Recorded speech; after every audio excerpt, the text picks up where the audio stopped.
সুজি দিয়ে আমরা বিভিন্ন ধরনের রেসিপি বানিয়ে থাকি, তবে এইভাবে একবার সুজি দিয়ে দারুণ স্বাদের হালুয়ার রেসিপিটা বাড়িতে বানিয়ে দেখতে পারেন। বানানো যেমন সহজ, খেতেও ভীষণ ভালো হয়। আশা করি আপনাদের খুবই ভালো লাগবে।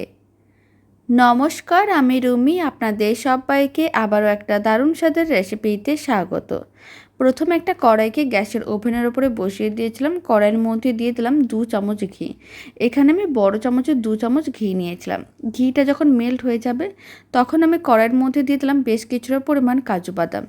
10টার মতন কাজু বাদামকে হাফ করে ভেঙে নিয়েছিলাম, সেই কাজু বাদামগুলো দিয়ে দিলাম। আর আমি দিয়ে দিলাম 14-15টার মতন কিশমিশ। এখন কাজু বাদাম ও কিশমিশগুলোকে একেবারে হালকা লাল করে ভেজে নিতে হবে। আর ফ্লেমটা কিন্তু এই সময় মিডিয়াম টু লোতেই রাখতে হবে।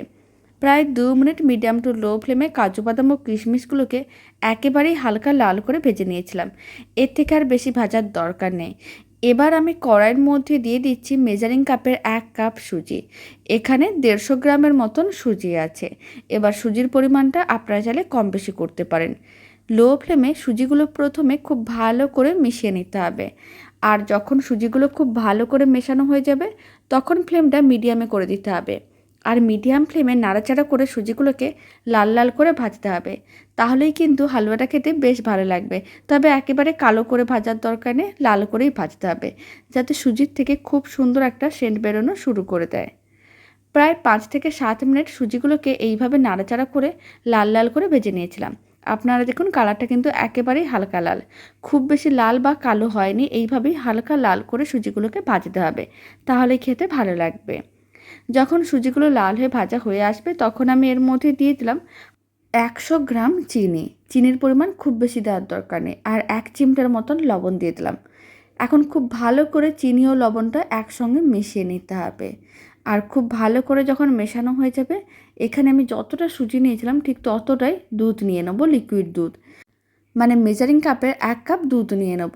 আর এই সময় কিন্তু আমি এর মধ্যে দিয়ে দিচ্ছি 1 চিমটের মতন এলাচ গুঁড়ো। এতে স্বাদ ও গন্ধ দুটোই খুবই ভালো আসবে।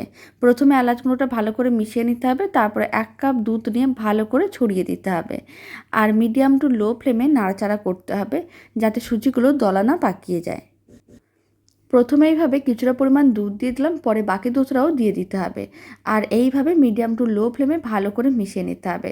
তারপর কিন্তু ফ্লেমটা লোতেও রাখতে পারেন। আর লো ফ্লেমে এইভাবে প্রায় 5 থেকে 7 মিনিট নাড়াচাড়া করতে হবে, যাতে মিশ্রণটা একটু শুকনো শুকনো হয়ে যায়। আর এইভাবে যদি একটু লো ফ্লেমে রান্না করা হয় তাহলে সুজিগুলো ভালো করে রান্না হয়ে যাবে, মানে সেদ্ধ হয়ে যাবে। আর যদি ফ্লেমটা হাইতে থাকে তাহলে মিশ্রণটা অনেক তাড়াতাড়ি শুকনো হয়ে যাবে, আর সুজিগুলো কিন্তু ভালো করে রান্না হবে না, এতে খেতে ভালো লাগবে না।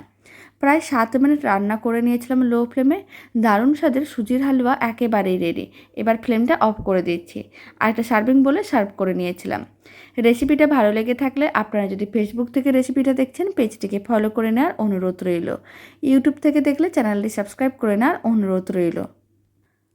তো চলুন, ভিডিওটা আমি এখানে শেষ করছি। আপনারা সবাই ভালো থাকবেন, সুস্থ থাকবেন। আপনাদের সঙ্গে আবার নতুন রেসিপি নিয়ে দেখা হচ্ছে।